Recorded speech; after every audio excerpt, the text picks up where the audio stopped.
Hey, hey, hey, party people! How's everyone doing tonight on Upstream? We finally got it going. We were gonna shoot this a little earlier, about an hour ago, and Alex is kind of in transit right now. Actually headed up to the event. He's in where's he at? He's over in Buffalo, New York. So he's pretty close to Canada. He's actually doing the drive over and doing all that, getting the footwork in, gonna get set up in his hotel. How is everyone doing tonight? We got a packed house here. Apparently, a lot of you guys are excited about the launch event. I do want to introduce Dallin. He's our new member. Dallin, give us a shout out here. Hey, how's it going? It's Glad good, to be brother. here. And it's awesome to have you, man. We'll be firing out one of your editorials a little bit later, and we'll merge it into our conversation. Awesome. But how is everyone else doing? We have Brandon, Chad, Darius, Dallin, Kev, Matthew, Cheers. Jubei, and Ronell. Yeah, cheers. I'll cheers to that. I don't think Cheers. Beer on me. Yeah, you gotta move that. You gotta move that iPad Mini out of frame, dude.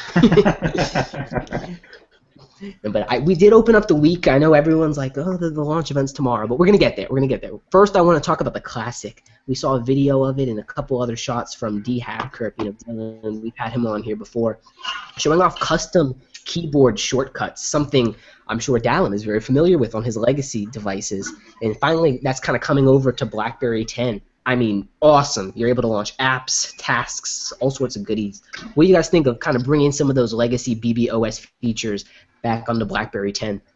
Let's start with Dallin because he's got some experience recently with the 9930. Yeah. So it's been only a week since I switched from my classic, it should be a classic BlackBerry. It's a BlackBerry Bold 9930 to a Q10. And but I've owned a Z30 in the past. I've owned a Q10 in the past, and decided to just go back to the Bold for a couple months. Originally was intending to be longer, but since I joined the crew with BerryFlow, decided I needed to switch back to BB10 and have some more experience with that. So yeah, I mean, one of the features that legacy owners love about these older phones is the customization. Shortcut keys. You can program any key to just open up an app, and it's so much easier to engineer your own flow, so to speak, of how you use the device. Also, custom notifications. Those are things that are really can be really effective and really nice. You know exactly who's calling. Or who's texting you or who's messaging you just by the sound that plays or just by the color of the LED. And it's all I based missed on the color LED so bad. Yeah. That's something we gotta get. So you can do that with third-party apps in BB10, but it's still not quite the same. So those are some of the features that legacy users still love. We do have a couple other QWERTY users still here in the group. We've got Kev on a Q10, Jubei is on a Q10 as well. There are some keyboard shortcuts on BB10 so far, at least on 10.2.1 and in the early builds of 10.3. Do you guys find yourself on the keyboard devices using those shortcuts, and are you guys excited about seeing custom shortcuts on 10.3.1 and beyond? To be honest with you, I mean, I've grown accustomed to not even using them on BB10, so I'm really not I'm not one who's going to be using it on the Q. I'll probably just settle back down onto it all touch.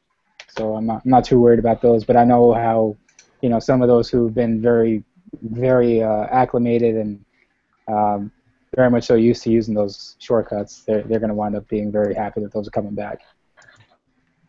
And then that's really what it's about. That's really what it's about. Trying to bring those users back over into the schema of what BlackBerry 10 is all about. Jubei, what's your experience with it? Well, my other last device I have here actually sitting, I was always a fan of the Curve. For some reason, the tic-tac keys, the clicky keys, always seem to be a favorite of mine. I use shortcuts for sure in the BBOS, and I found myself on the Q10 kind of like Kevin, not really using them so much on the BB10. The one that I use the most was probably the reader. Just how we play Alt-R, and we can activate reader mode whenever I'm browsing. Outside of that, the T and the B buttons, to scroll quickly, jump to the top and the bottom of things is pretty much all I use. Speed dial is obviously a classic one, but outside of those, I haven't really used it too much. Remember the old reset, right? Remember those from the old days, but not the. I don't really use any of the other. You know, even like the space bar to kind of just like, you know, scroll through. I mean, Yeah. some of those things, I don't know, because we have the touch screen, so now, you know, it's so intuitive now just to use your finger for everything. But, Very true. And that's a good point. I mean, BB10 was designed to be a lot more touch-friendly, and even though the Bold is a touchscreen device, it's not quite as user-friendly to use the touchscreen interface all the time. So you almost have to use the trackpad. You have to use the physical keyboard to supplement that. And BB10, they've engineered that from the ground up to be really touch-friendly. And to BlackBerry's credit, I think they really have brought BB10 a long way. Even with that, you know, even before the Classic comes out, to try to accommodate and try to cater to the legacy users that really like those features. I mean, you can in 10.2, you can actually hold down the shift key, the left shift key, when you're editing text, and you can swipe anywhere on the screen, and it acts like a trackpad, selects the text. That's a huge feature that not many people know about. And when I show that to legacy users, they're like, "No way! That's exactly what I wanted." And so I think they've really brought it a long way, and I think the Classics will just take it the rest of the way and help the legacy users come over. You know, with the Classic, though, I think it just you know, BlackBerry's move to bringing the best of both worlds into one device. You know, that device is without excuse. You're gonna have the trackpad and all the functionalities of like the legacy devices, and then you're gonna have all the goodness of the BB10 on there as well. And you know, outside of the Passport, I think like the Classic is probably the most efficient, productive device BlackBerry has ever put out. I got to agree with you there. And when we look at the whole OS and kind of where they're going with it, you can imagine, you know, we're able to hold the spacebar and minimize applications and do a lot of cool things. And BB10 is kind of, as Down had mentioned, bridging the gap for those users. I'm really excited about it. I do want to ask here, because Down had also mentioned that, you know, BB10 has such a great text cursor selector and, you know, editing ability there. I find myself on BB10 being able to move that cursor around very, very proficiently, and it's only getting better with 10.3. I want to ask Chad and Brandon what their thoughts are on the text editing. I know actually Chad's still on a Z10 with a massive battery, and Brandon's on a Z30. How do you guys find text editing on those devices? You know, honestly, on the Z10, that text editing, it's amazing. Especially with 10.3, going from my last OS was 10.2.2. So different, so easy. Just once you get that circle with the left and right arrows with the little nub on the bottom, so easy to scroll back and forth. And then, you know, even being able to just swipe delete words very quickly or add in a number or a symbol. I mean, it's awesome. Jubei, what kind of hat are you rocking over there? Well, I saw Kevin got up to put his Metropolitan hat on. And I need to, man. My locks are not as fantastic as some of you. It's a little undecided. It's too short to do what I want, and too long to really look at. So I guess. Said every rectangular phone owner ever. This is why we are soon all going to be working wide. I know Jubei and I got to buy the whole team passports, apparently. Darius has been all about right. that. That's what I heard.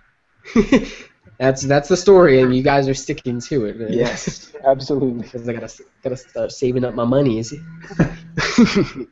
So let's move on from talking about the Classic. We'll kind of swing back there. There was another announcement of BBM channels, a Hootsuite integration. Any of you guys use Hootsuite and/or BBM channels, and what did you guys feel about the news? I'm just kind of excited. They're semi-paying attention to BBM channels because it's been pretty neglected for the past couple months. Yeah. Any of you channel owners out there, voice up. What do you guys think of the Hootsuite integration? Something that's a valuable asset to you, or kind of just a happenstance addition? Well, I'm not I don't have my own channel anymore. I did at one point. I'm still an avid user of channels just to, you know, get information on the go and things of that nature. Very convenient. But it's crazy that we were just talking about something like this with Hootsuite. There was an article, I think, on Engadget a couple weeks ago, and the article was pretty much about just finding a this one universal inbox, so to speak, for all your messaging and stuff.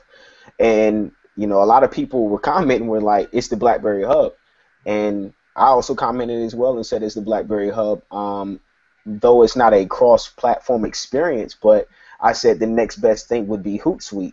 And, Lord behold, 2 weeks later, we get an integration along with BBM channels. And for those who are kind of running channels as a hub, so to speak, to get information out there to customers or people who are interested in whatever the product is or whatever their mojo is that they're putting out there for the masses, it's a great tool in terms of productivity, giving you more control than I guess the old BBM channels homepage was kind of set up to be, because it was kind of not very, you couldn't really utilize it the way you wanted to in terms of editing posts and things of that nature. So with Hootsuite, it's kind of giving you everything that you've wanted. I think it's only going to get better.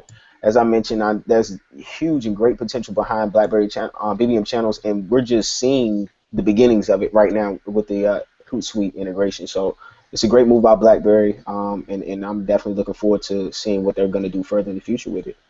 Absolutely. I put a post out there, just BBM expanding beyond cross-platform. We're talking about them taking BBM as a service across devices, but you got to think bigger than that.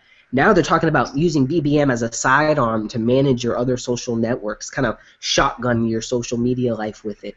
And it's just very interesting that BBM kind of blends a little bit of all the social networks. It's a microblog. It's kind of like Twitter, kind of like Instagram. So it kind of shoots across the board, so to speak. And I really like the integration. I haven't used Hootsuite too much because I'm so addicted to TweetDeck. But as you mentioned, they keep scaling and bringing more and more features as they take BBM to more places. So I'm definitely excited for it. I did want to move on there. Let's talk about BlackBerry's Tango network partnership. Did anyone read up on that? It's a pretty international partnership that's kind of brings security and the communication and productivity aspects to a broader range. Brandon, did you have anything you want to say on that? Not really, because I really read up on the Tango partnership, partly because I didn't quite understand what the partnership meant. Maybe someone else could elaborate on that. Yeah, what it essentially is and I kind of did a little research on it, but honestly, it's kind of like the beginning of the Internet of Things. It's allowing people to, take their business on the go. When they're in their cars, they're able to, attend conference calls, meetings, and things of that nature. It's kind of having your business on yourself at all times. And with Tango, I think they did the right move with partnering with BlackBerry and or vice versa. It is kind of one of the first steps that you're going to see with BlackBerry. I think we're going to see more partnerships and such, honestly, with other companies. But Tango is kind of one of the first ones to really delve into it and kind of hone it and really kind of, set their foundation on terms of getting it that way, because a lot of businesses are downsizing, so to speak, if you will, because a lot of companies are, due to global economic, issues and things of that nature, they're trying to kind of cut back on having a lot of people in the offices. They want people to work more from home because they also have to provide, financial means for travel and things of that nature. So why not have them work at home? Why have them come in and, always have computers and have their own desks and things of that nature inside these businesses, when you can do this from home and still have the feel of your business all on the, on your mobile handset, on your personal mobile handset. So with the Tango partnership, that's what it's really allowing, these businesses to do. And, as I said, it's just really a beginning of the Internet of Things that's to come.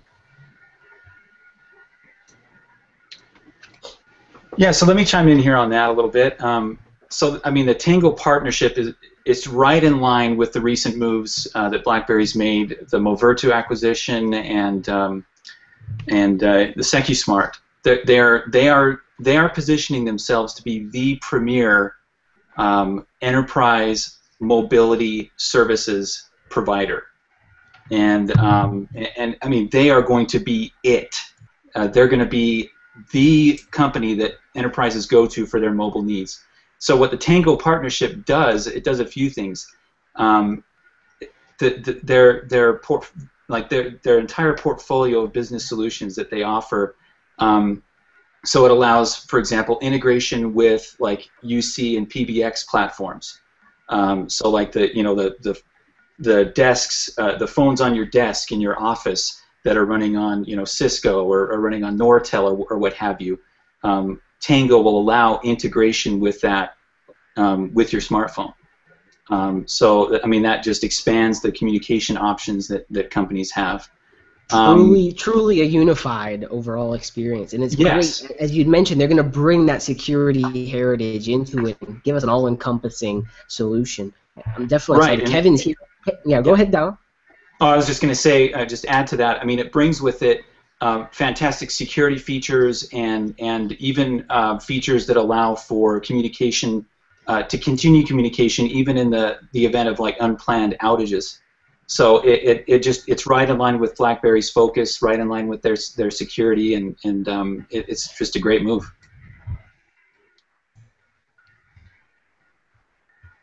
Kevin's here in the chat making good comments. What do you want to touch on, Kevin?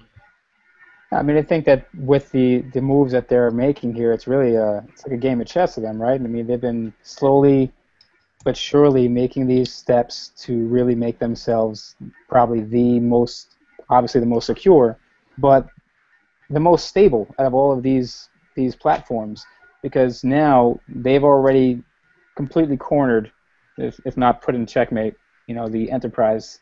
And so when it comes down to it, if you're looking at how they're going to stay connected, their OS, that QNX platform, is really going to be something that stands tall compared to everyone else, because they can essentially become their own carrier, especially for enterprise. Like Dallin was saying, if it winds up being in these situations where there's outages in those areas for their carrier network, they can do this on their own.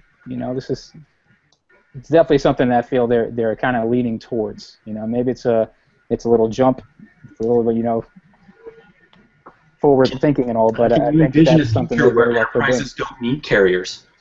Yeah. I think that's what BlackBerry's going for.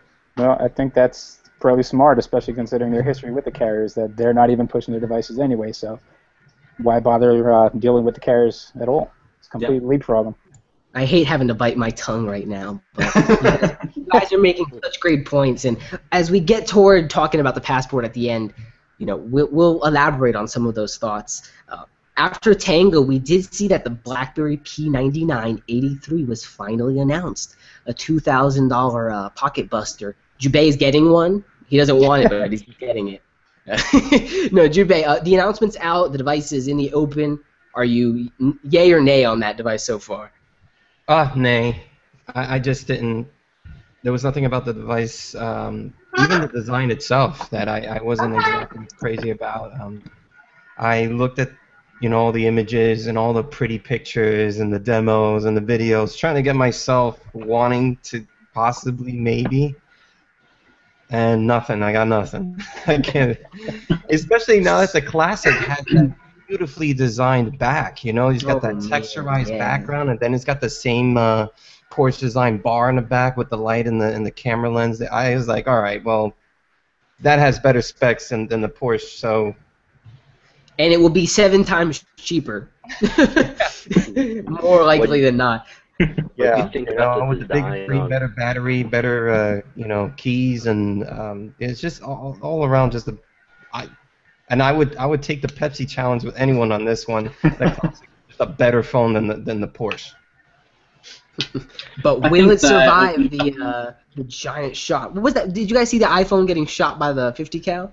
I wonder what would happen to a P'9983, other than a big waste of money. But anyway, we'll let Matthew speak on the device, and then we'll move to Chad, and then I want to hear from Brandon on this as well. But go ahead, Matthew. In terms of first of all, the 50 caliber going through the iPhone 6, I was horrified by that. I always see those kind of videos as like a waste of money, and especially a perfectly good phone. But in terms of like the Porsche design, I was reading Engadget's kind of like their hands-on with the device, and a lot of their own gripes like matched mine. Like what I couldn't understand about it was that I don't know what the back is. I don't know if it's texturized rubber or a glass weave of some kind, but it just looks horrid. Well, it's a glass weave, but they have a finish, a very like kind of like Q5. It's a clear coat.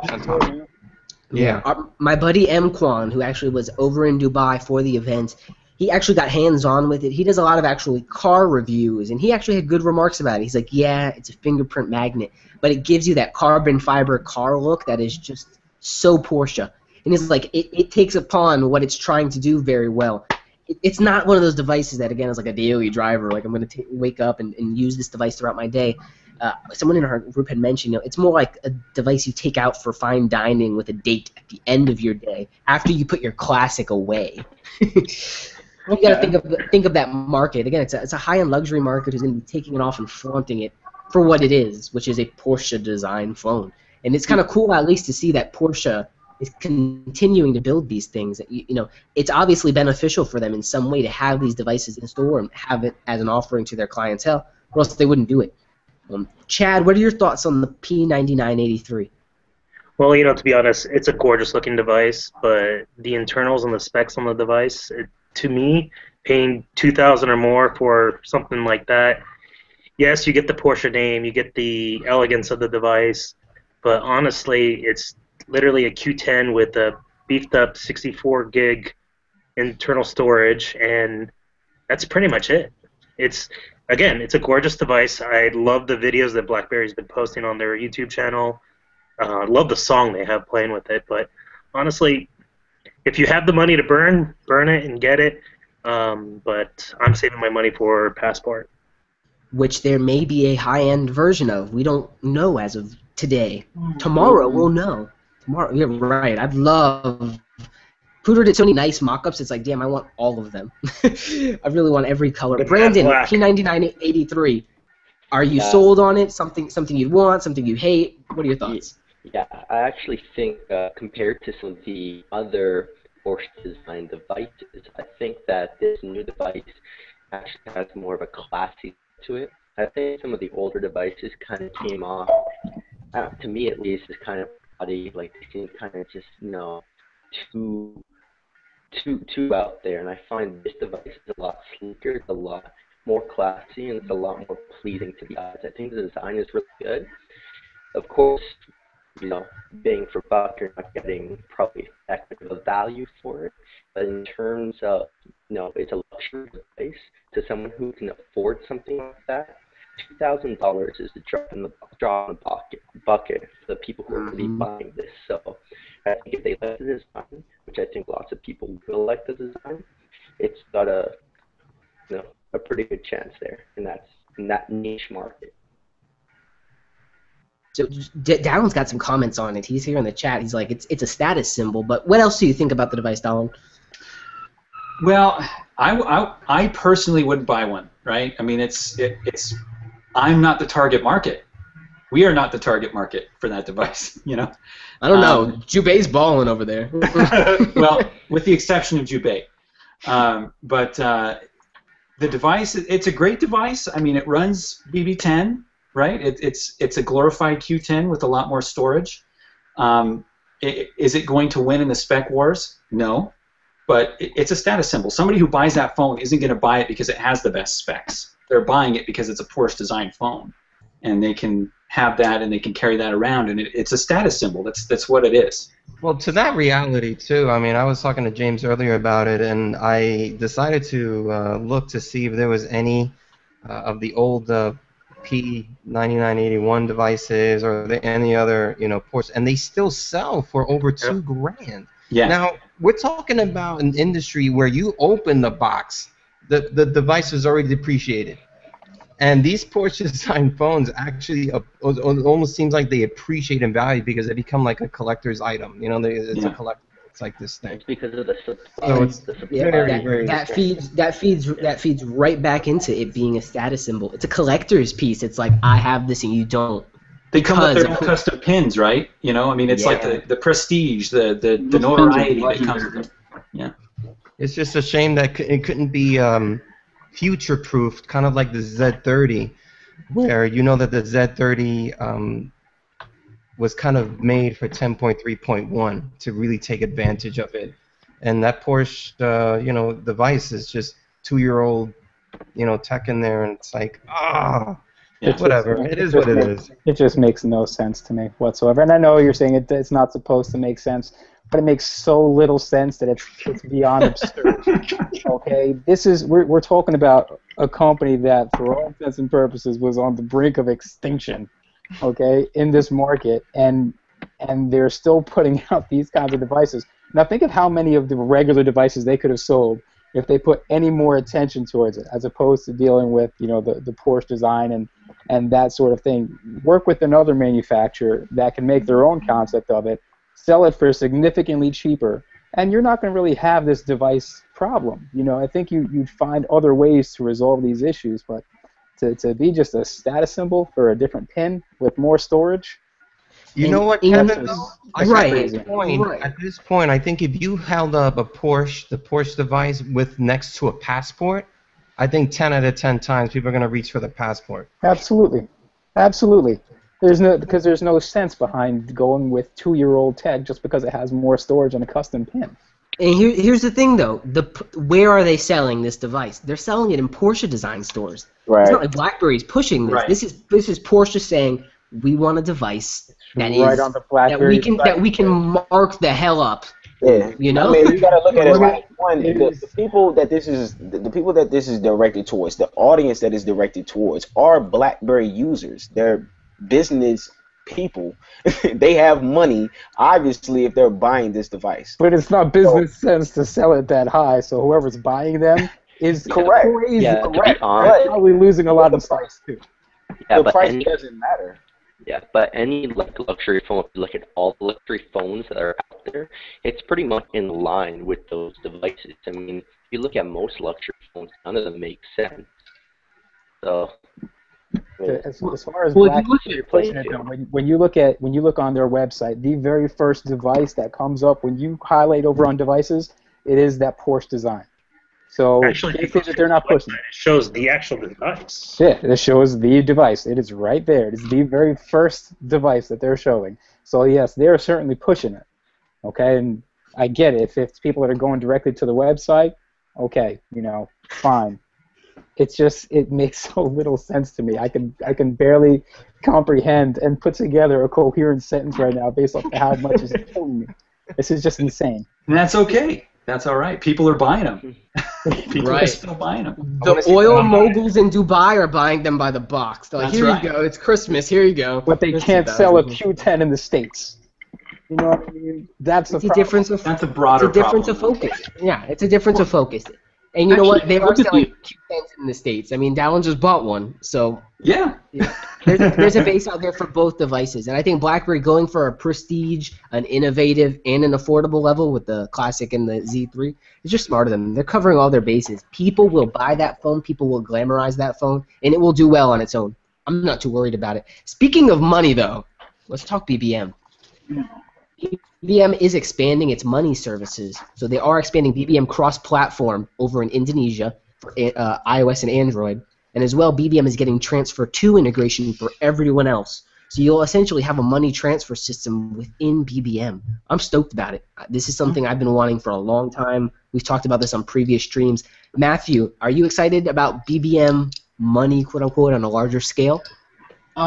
Considering how Apple Pay kind of set out this idea to be like using NFC chips to kind of as a mobile payment system, I had originally thought that that's what BBM money was, but looking back over it, it is sort of just kind of a monetary transfer system. It is if it would grow beyond Indonesia, I think.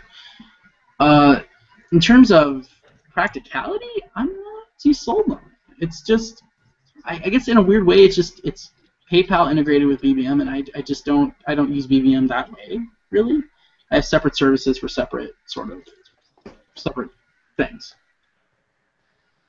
I see what you're saying.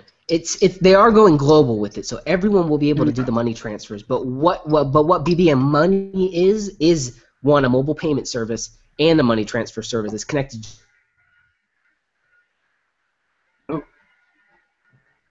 All right. And we lost him. BlackBerry was using NFC to make mobile payments in Canada and other regions like the UK You and froze there Indonesia. for a second, James. We lost you for a few seconds. You may have to repeat yourself. Did that freeze for everyone across the board? Yeah, I was just saying. Yep. Yeah, the BBM more or less, at least BBM Money, is a mobile payment system.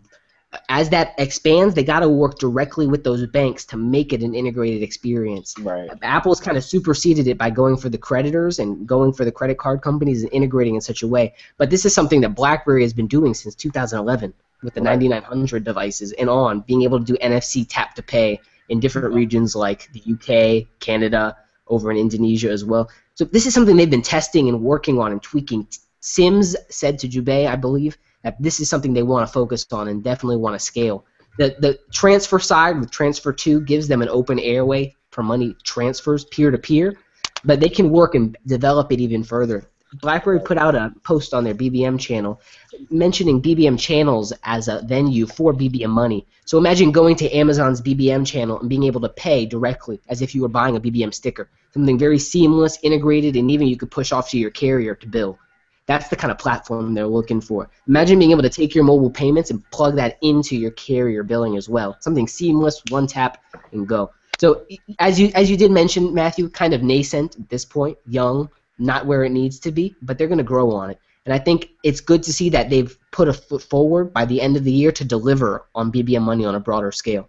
Anybody else have thoughts on BBM Money and how they may use it in their lives? Well, I know that you mentioned, I covered the event for Crackberry at the BlackBerry Experience New York, and I got to talk to Sims about a little bit on it. One thing that I did find encouraging was that they are moving in partnerships with the banks on this.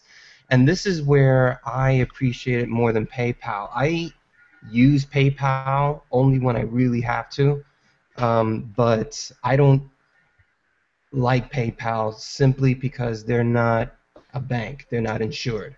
And I've run into problems with them where if you have any problem with a transaction or a merchant or as a buyer, your account is literally frozen and you got to wait for an enormous amount of time for things to get resolved, and it's on their time.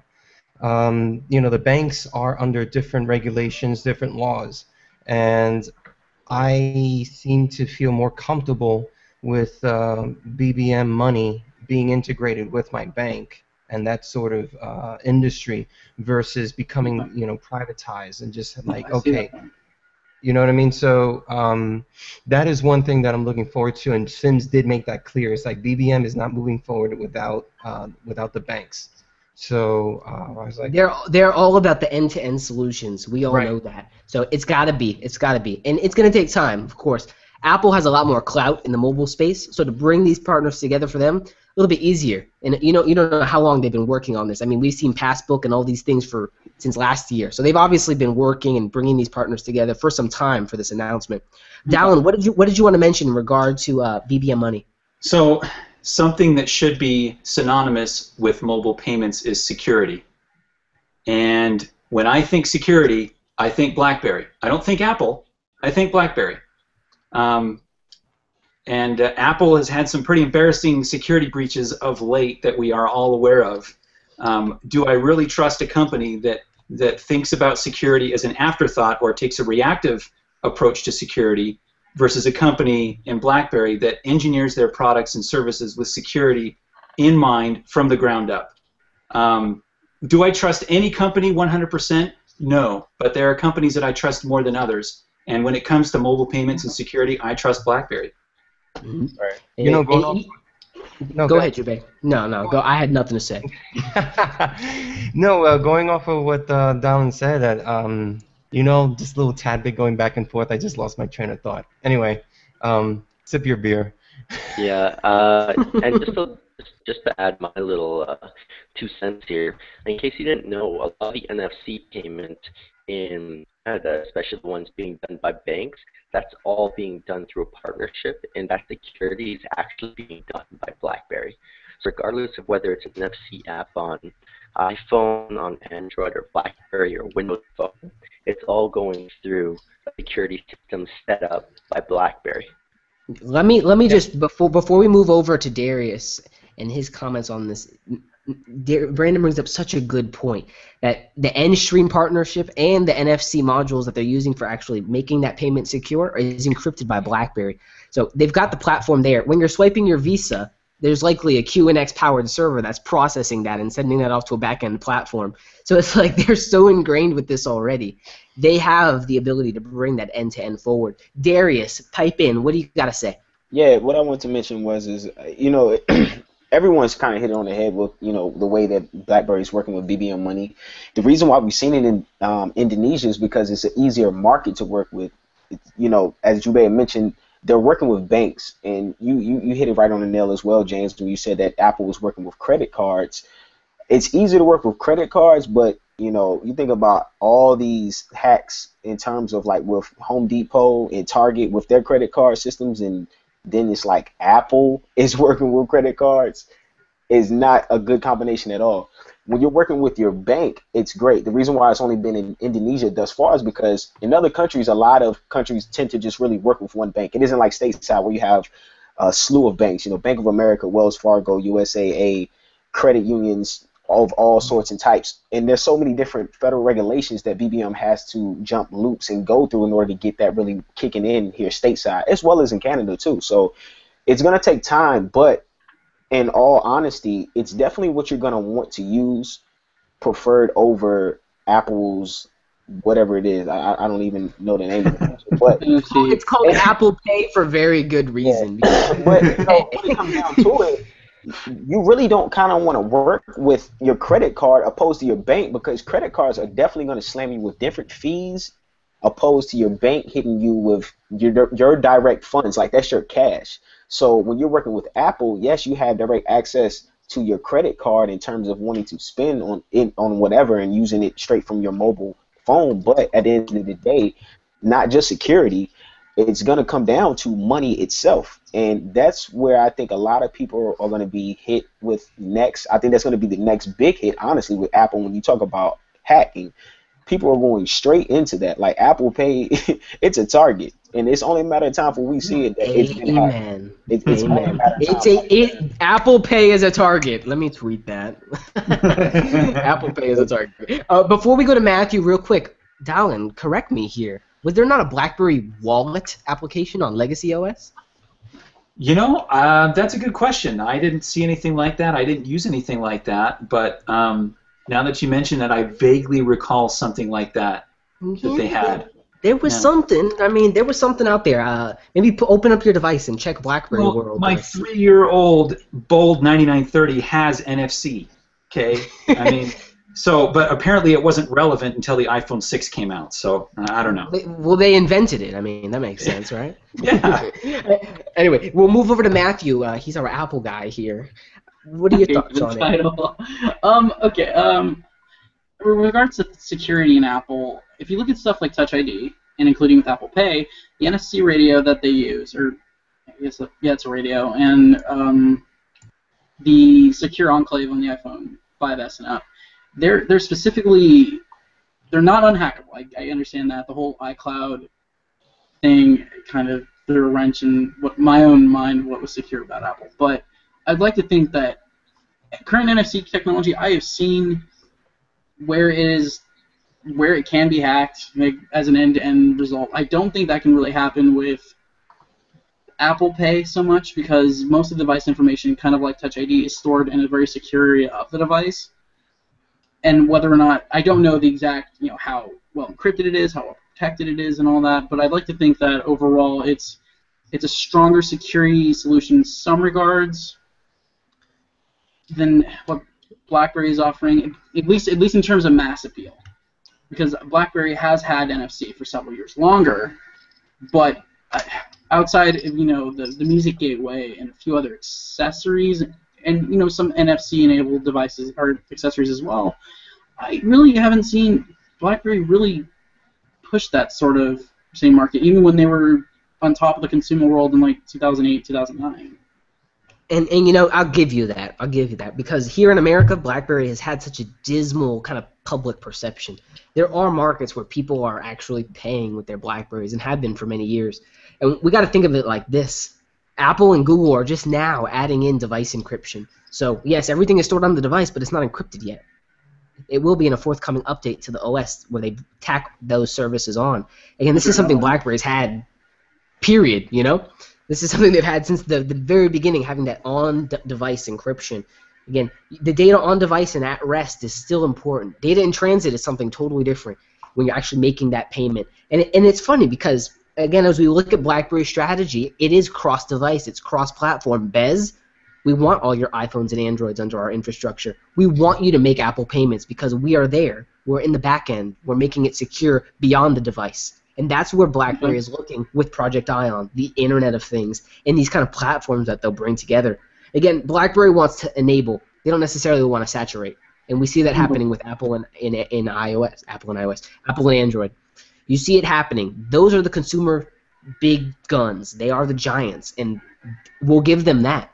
But who's going to be behind that, making sure it doesn't all fall apart? So you think BlackBerry's success then will be primarily based in the underpinnings with QNX? It's sort of the foundation for a lot more things than that Apple and Google's services would rely on to give them a competitive edge, at least in the concept of the internet. Apple and Google in the vehicle, who are they riding the back of? QNX. It's gonna be a pattern across these industries as they merge and kind of create this Project Ion that they're working on.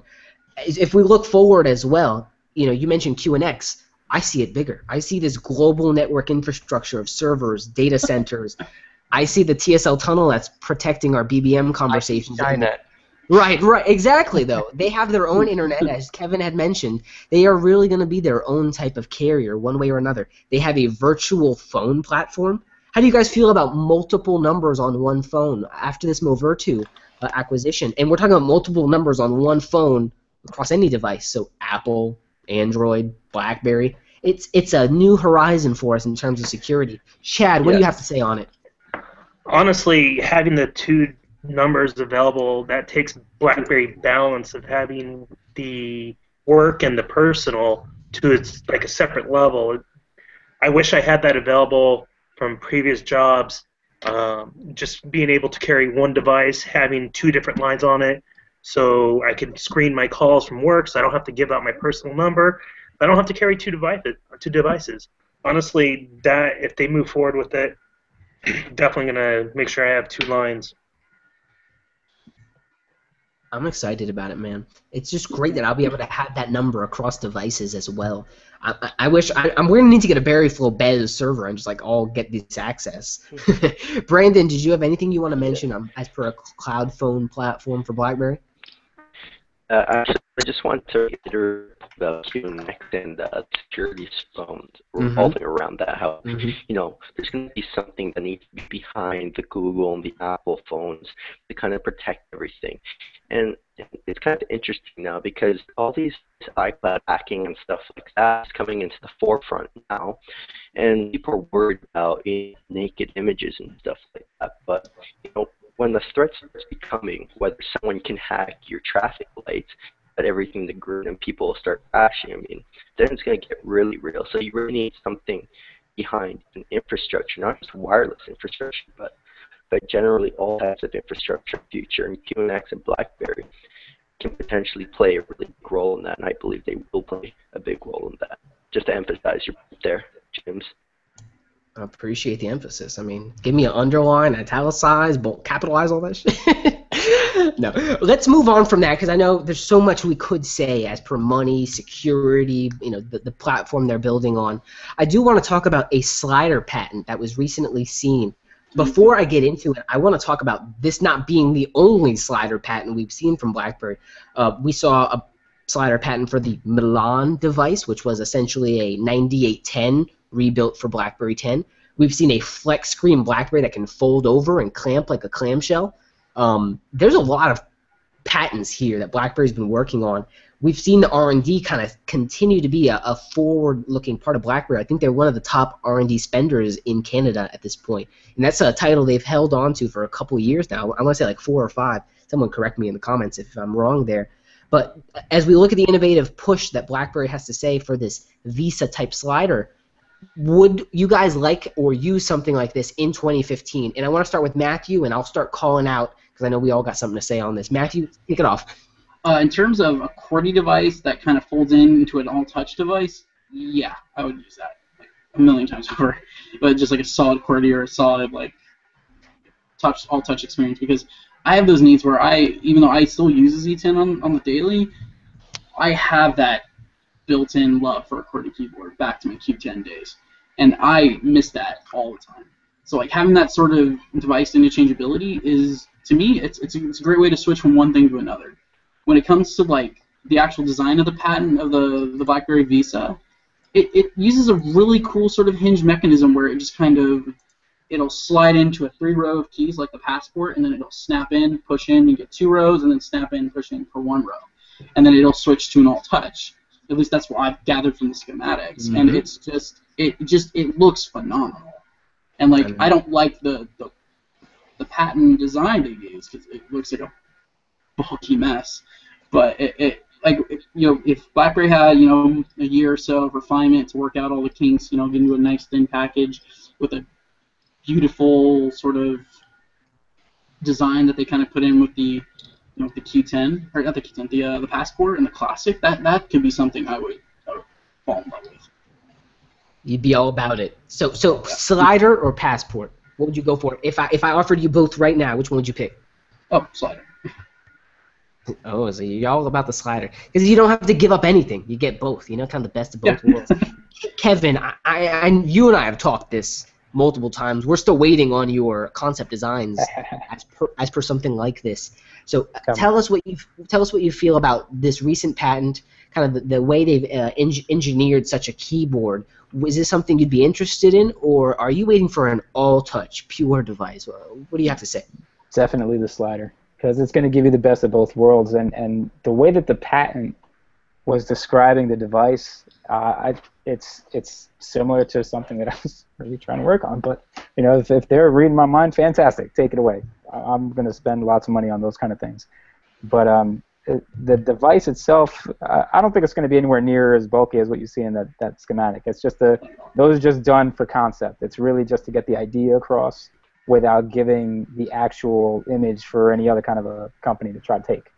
So it's definitely something that's going to wind up being pretty intuitive, definitely innovative, and without a doubt, it's going to hold true to the way that the 9800 series wound up actually perfecting that kind of a slider. And we've seen some other devices out there from other providers that were actually pretty cool, but the way that the Torch worked out, that slider was perfect. I never had a problem with that thing once. And the only difference was the keyboard itself was just pretty small. But when you're going to factor in the notion that it's going to have similar attributes as the Passport keyboard, you're completely eliminating any of the problems that you would have had from previous devices. And I think they're playing it very smart, so they're really keeping ahead of it. If we look at BlackBerry from a services perspective, they're all about duality, being able to play on both sides, consumer and enterprise. And it's like this device literally encompasses both of those. You get the consumer-friendly, I can put it in landscape, I can play my games, I can watch my videos, and I have the kick-ass keyboard in a portrait style. That's something we've kind of been missing. The Passport gives us the 1-to-1 ratio, but we haven't seen any rectangular QWERTY devices. So as you said, I'm really excited about a slider device as well. I do want to ask here, Darius, would you pick up a slider-type device, and would you call it the Visa to play off the Passport naming? Hey, you know what? The Visa is actually a pretty dope name. Like, nonetheless, I just, I just hope that it's, or let's say this comes to haps. I hope they don't downplay the specs of it. I hope they really do give it, the specs that it deserves. I was a Torch user from the first one. I mean, the day it was released, I was in AT&T buying that device. But I think, one, from the patents that we've seen, it's an old filing, so we don't even know if this is even true. It just kind of raises eyebrows, especially for those who are BlackBerry Torch users. The filing's old. The filing's like from back in like 2009.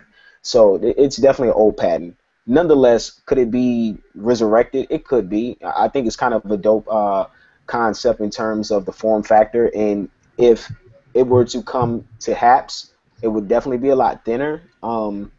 But let's just say if it is, then it just kind of fits in line with the Passport's form factor and more innovation coming from BlackBerry. So I personally feel like it should come, to the forefront. But a couple of things. Just what type of keyboard will we see with it? Because I think that's going to be a big kind of like a check mark for people who want to buy the device. If it has a classic keyboard, then cool. Or if it has a Passport keyboard, I'm all with it. But if it has a Q10 keyboard, because a lot of people weren't really fans of the Q10's keyboard opposed to BBOS legacy devices keyboards, especially with the classic coming out. A lot of those keyboard lovers are like, oh my God, I have to have it, because that keyboard, just the feel of the form of that keyboard, the format of the keyboard itself is the seller.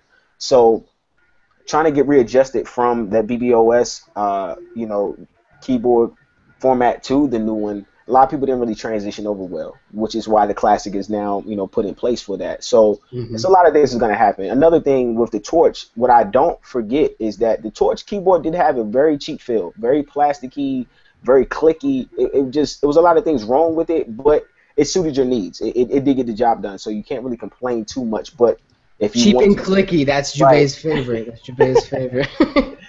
But there's a lot of things with it. But like I said, it's an old file, and it's nothing I don't want to get people too excited about. I know there's rumors saying that we expect this next year, but don't get. Where the hell did that come from, man? Yeah, that's kind of it's just with the whole Manitoba thing. Oh, this is the big thing. Guess what? It's a LTE version of the Z3. So, and we're gonna talk about that. So we're getting there, man. We're getting there. Chad, Slider. Tell me about it, bro. Tell me about it. What do you feel? If it was on like a Z30 form or Z3 form, it would be nice to have a slider version of it. I would like to see it with the Z10. The Z10, honestly, the size of the device is amazing. And if you could just swipe up, have a Q10 keyboard on the bottom, perfect. But to be honest, I would love to see a Passport slider or a way of those keys to hide. You got a square touchscreen device, and then you swipe it up, you got the keys right there. That, to me, would be an ultimate device. I'd buy it. I'd buy us all one. Just like I'm holding it to it. Can we quote you on that? Shit, no, don't do They're already recorded. It's done. Let me get you on Passports first. Come on. This lives in YouTube forever. Oh, Google Hangouts. You're such a dog. Jubei, slider, man. Tell me about it. You're not sold on the P'99. What is it? 83, 93? What about a slider? Would you go for it? I would go for a slider. I think out of all the legacy devices, the Bold and the Torch seems to be the two strongest offerings, iconic offerings BlackBerry has made, and there's so many people that are fingers crossed hoping for a slider. I've had slider devices. I've had Android devices before that were sliders. Even back before I had my Android, I had Helio devices. And they were all sliders, like the Ocean 2 devices. I don't even know if anyone knows what I'm talking about, but I'm a huge slider fan, and the concept we all know that we saw, that they submitted, that they filed. Another caveman drawing. I remember everyone's reaction when they saw the Passport version of that. When they submitted that and they filed that, everyone was like, what the hell is this shit? And now that the Passport's out, we see how much of an incredible, refinement and brilliant design it was. So, looking at the early drawings, it could be something, it could be nothing. Don't know. But I know that BlackBerry is working on a slider, just due to the huge demand out there from people. They're still hanging on to their torches. Yo, they're still hanging on to their storms. Am I right, Kev? Am I right? Oh man. So why are you hating on me right now?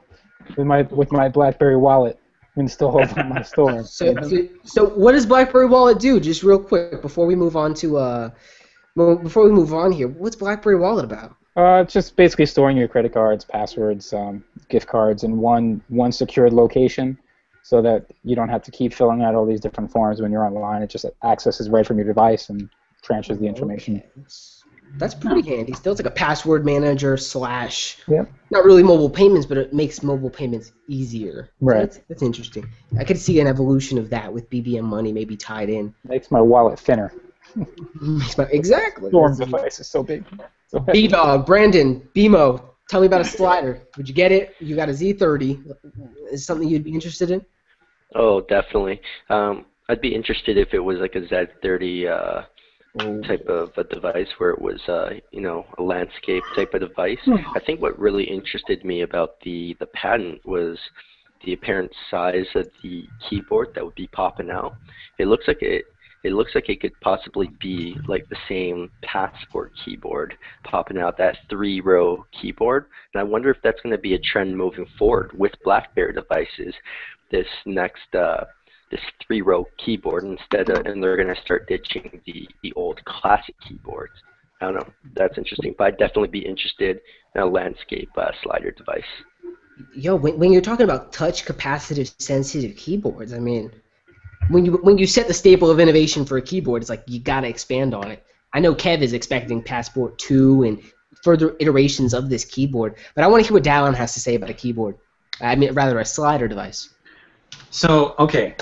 So one of the reasons that I downgraded from a Z30 to a little old bold 9930 was because I realized that there wasn't a single device in existence that could do everything that I possibly wanted in a smartphone. It just doesn't exist right now. I think a BB10 slider might be that device for me, and I'm really excited about it. If they implement it well, then it could really be. So I'm thinking of an analogy here. So you got the Passport and the Visa. The Passport is getting your foot in the door. So the Passport is BlackBerry's re-entrance into the, you know, saying, hey, we're back and we're legit. The Visa lets you stay for good, right? Or, you know, I mean, that's kind of the analogy I'm thinking of. So you get the Passport to regenerate interest in the brand, and then you release a Visa, a slider, a BB10 slider, and that's like people are like starting to go, whoa, they're back. Genius. That's ingenious. I mean, a Passport gets you in, the Visa lets you stay. That's right. I see what you're saying. I'm with it. Your BlackBerry marketing, BerryFlow. BerryFlow. You're first on BerryFlow. Don't steal our shit, man. Don't steal our stuff. So I do want to hear. Let's move a little bit on from the slider concept, and let's talk about the Passport price tag. This is what the viewers are really waiting for here. We're talking about the Passport. This thing is launching tomorrow, along with some other goodies that we'll maybe pinch on a little bit later. They are underscoring the iPhone 6 by $150 off contract. That's bold. I mean, I'm really excited for Chen. Just seeing the relevance and the need for that in his products. We've seen a couple of interesting partnerships here so far. We've seen them working with Amazon. We've seen them kind of expanding some of their reach. It would be so cool to see this device go global. You can get it anywhere where you are. By the end of the year, that'd be something awesome to really see. Do you guys think we're going to see something like that with the Passport? This is a global phone, as Dallin said. It's going to bring you into the camp. What do you guys think about the Passport pricing, and what do you guys think about the Passport launching out tomorrow? Are you guys excited? I want to start with Brandon, and I'll work my way back. Brandon, what are your thoughts? I know you're kind of upset that you couldn't be there in Toronto. You and Ronell are our Toronto guys. Yeah, I'm upset. I'm in Spain visiting family because my cousin's getting married, so I had to. Family comes first, even though BlackBerry's a close second. Anyways, in terms of the Passport, I think the pricing range is a good. I think it's a good sweet spot there at $599. If they go any lower, some people might not look at it as such a premium device. And if it went too expensive, people would be like how they already are, and they're like, BlackBerry's overpriced. I think the $599, it's a bit on the more pricey side, but then again, it's really undercutting the iPhone 6, which is that next premium device in that range. So I think it's a good sweet spot. And I think in terms of a global phone, whether it's gonna catch on globally, I'm not so sure. I think it's going to be maybe one of the first devices in a line of a long list of devices that BlackBerry will come out with over the next couple of years that will start spurring some more interest in BlackBerry 10. Damn, you said it all. I mean, that's it right there. Wrap it up. Right? That's exactly how I feel about it. I mean, the pricing is just spot on. If they could get this device into people's hands with immediacy, with urgency, I just know it's going to do well. The people who are putting any kind of thought toward it are going to get it. because it's accessible to them. That's the main thing about it. Darius, talk to me about price, man. I know you're all about the money here. I'm gonna tell you, man, that John Chen, he's like an asshole. I'm gonna tell you why, because think about how he did it, right? It's like iPhone comes out, right? It's like, damn, man, they're gonna do their press event, they're gonna launch their phone before the Passport. Oh man, it's just like dark clouds over BlackBerry again.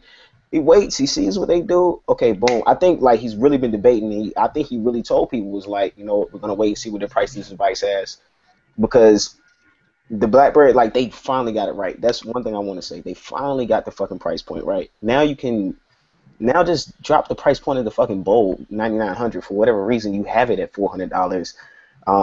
Leave it there and give me a cheap classic, man. That'll get people. That'll get people over. And see, but then it kind of contradicts itself, because why? If you do price the classic cheaper than the Bold, then it's like, what are you kind of saying? I mean, don't get me wrong, because the Bold is being bought in the enterprise space. I get it, but the contradiction is still there. But I say John Chen, he's an asshole, and he's so funny. Like I said, I just love his attitude, because he really probably sat down with his people and he said, look, we're just going to wait for them to reveal the price on this iPhone. We're going to undercut them, but we're not going to sell ourselves short, and we're also going to stay up there with the other premium flagship phones that are out there as well.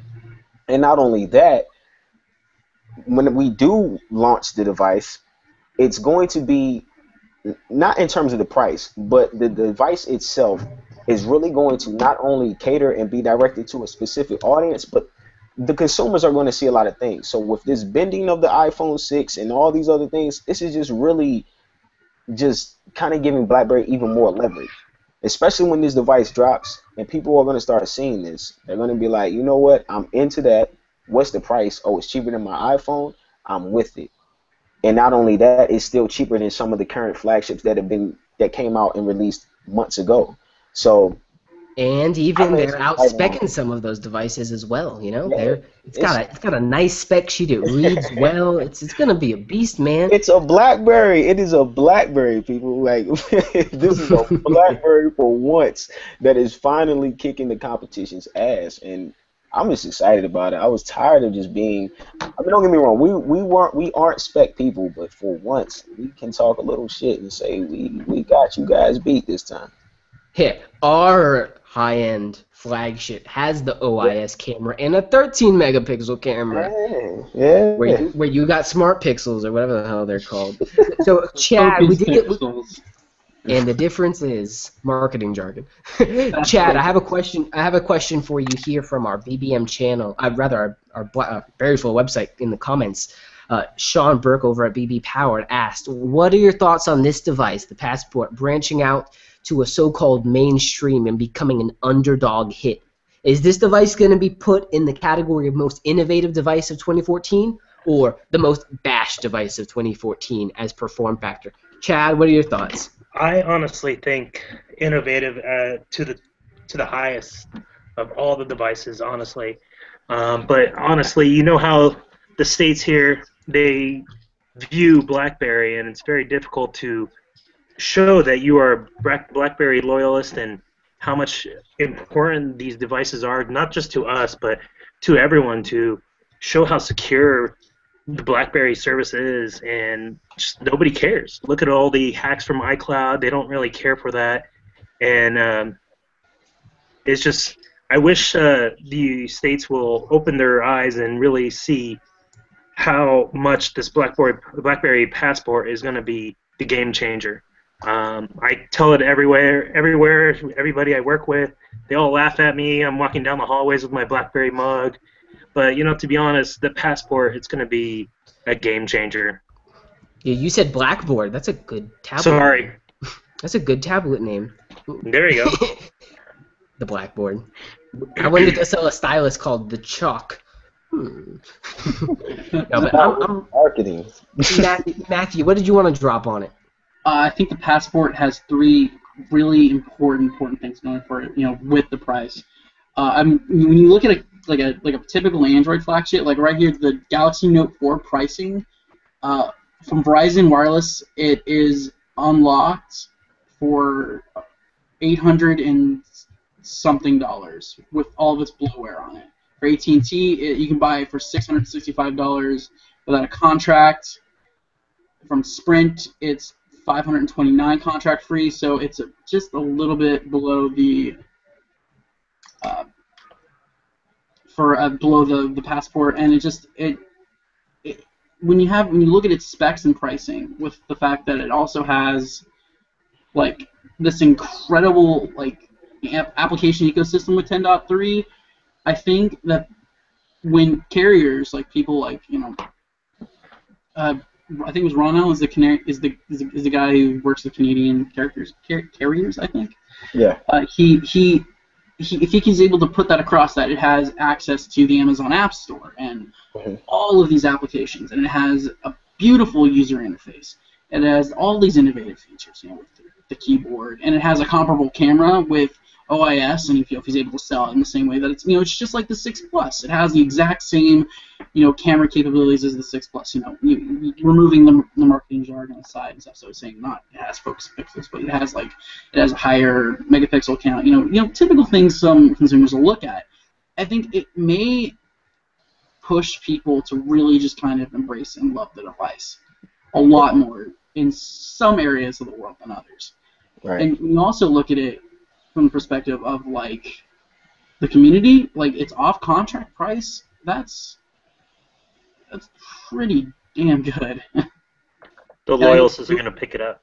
Yeah, I really think those are some of the strongest aspects of the Passport. I really think when the price was revealed, I really think it's going to sell well, not amazingly well, but it'll sell very well for a device of its class. Can't hear anything, James. Yeah, I know. Sorry about that. I said it's going to sell better than the Z10. I know that. Yeah, I bought one. I still rock it. Love it. There's a couple here that are still rocking a Z10. I mean, holding true, son. Holding true. Holding true. Yes. I appreciate the rep. I know, and we got to hit 3 people here in the group still rocking those first generation BlackBerry 10 devices. Just amazing how far we've come in a year of BlackBerry 10. This OS from 10.0 really bad to 10.3 is just a magnificent transformation of BlackBerry aligning its software business with its hardware business. You're seeing innovation twofold. It's not only a cool touch-sensitive keyboard, but it's the software behind it. It's that fourth contextual virtual row. Just awesome to see them kind of building forward. They're not giving up. They're here in the game, and they're going to play competitively. I mean, just really exciting to see it overall. Jubei, Passport? What are we talking here? You've seen it. You've seen it before any of us. You've got to get a hands-on. Is this something you want, or is this something you're going to pass on? Actually, I like the Passport a lot. As far as the price point, I think that what BlackBerry understands, besides that they need to competitively price it, is that they understand the concept of adoption. And this is the biggest fail that they had when they first launched BB10 with such a high rate for the Z10, was that not many people purchased it because it was outrageously priced. I mean, besides the terrible marketing. But right now, the idea for BlackBerry is to get BlackBerry 10 devices in as many hands as possible. And adoption is their biggest ally. If they can just price it intelligently, get into people's hands, it's going to speak for itself. That Passport visually speaks for itself. And then when you use 10.3, the OS, it's going to speak for itself. Just get into people's hands. It'll make all the difference. Just put it in their hands. They'll figure the rest out. They don't. You make such a great point, Jubei, that really the device and the software right now is at a tipping point. There was a great post on the BlackBerry BlackBerry Inside BlackBerry blog, and they're talking about the BlackBerry family and what it means and what it stands for. And you look at it, and the Passport is that device. We're a new company with a new vision, with a new focus, a new execution team. And we're going to be here to make this happen. This is the beginning of a new BlackBerry, and it's such a great first foot forward. I'm just so stoked about it. And Jubei, you kind of encapsulated all that for me with some of your statements. I do want to hear about Dallin, because this guy's on the 9930 a week ago. 9930 to Passport. Let's talk volumes, Dallin. Tell us how you feel about it. So I've warmed up to the Passport over time. When it first was officially announced, when I saw it, I was like, how on earth would I even use this thing? Will it fit in my pocket? How will it look when I'm holding it up to my head on a phone call? Am I going to look like an idiot? How is that capacitive touch keyboard going to work with only 3 rows? I mean, and then there's a virtual row that pops up when, with contextual characters depending on what you're doing. How am I going to adapt to that? All of those doubts have kind of fallen by the wayside as more and more information has come out about the Passport. This is going to be a game-changing device. It is. I really believe it is, because once people get their hands on it, they're going to be like, whoa. I mean, look at the screen. It's amazing. What is it, 1440 by 1440? Something like that? Yeah. You do not need landscape mode anymore. It's obsolete with this device, right? I mean, that's huge. Being able to edit spreadsheets if you want to on a smartphone is huge for productivity purposes. I mean, the applications really are endless. I mean, I can see medical professionals looking at X-rays and medical schematics, engineers looking at blueprints in high-resolution detail. I mean, I think it really is going to be. It obviously is geared towards professionals, but I think that will definitely carry over for the average consumer. They're going to see this device, and I think it's going to appeal to them in a way that other devices haven't, and it's grown on me. If it's grown on me, I think it would grow on a lot of people. So it's funny that you mentioned the professional side, because that's how originally BlackBerry had their devices for professionals, and there's this gimmick thing that people have. It's like a psychological element where it's like, oh, what is that? Oh, it's a Passport, but it's for professionals. Everyone wants to be a professional. Everyone wants to be intelligent. Everyone wants to be successful. And BlackBerry represents that. So yes. That goes part of what I was saying as far as like, it's going to sell itself. I wholeheartedly agree here. I do want to hear what Kev has to say. Kev's real picky with his devices. He almost has them all just so he doesn't have to choose. So, Kev, pick it. Passport or Classic? It's Passport. It's Passport. You had mentioned that in the group, but you kind of went back and forth. So it was the day. What's behind it? Well, it's the innovation, and that's what it comes down to. I don't need to step backwards. I don't need to make that transition from the legacy devices to, BlackBerry 10. I just don't need to. It's not that difficult to pick up. Once you give it a day, even a couple of hours, you're good to go. Now, to try to, I guess, quell my excitement for tomorrow's event, because I'm not going to be able to watch, it's going to be working, I headed out to my local AT&T just to see whether or not somebody would slip up and give me some information whether they were going to wind up getting the device, and if so, when would they get this device and whatnot. Mum's the word with them, so instead what happened was I wound up getting into a long conversation with several of the reps there because it was a slow day for them, and I asked them all about key points here.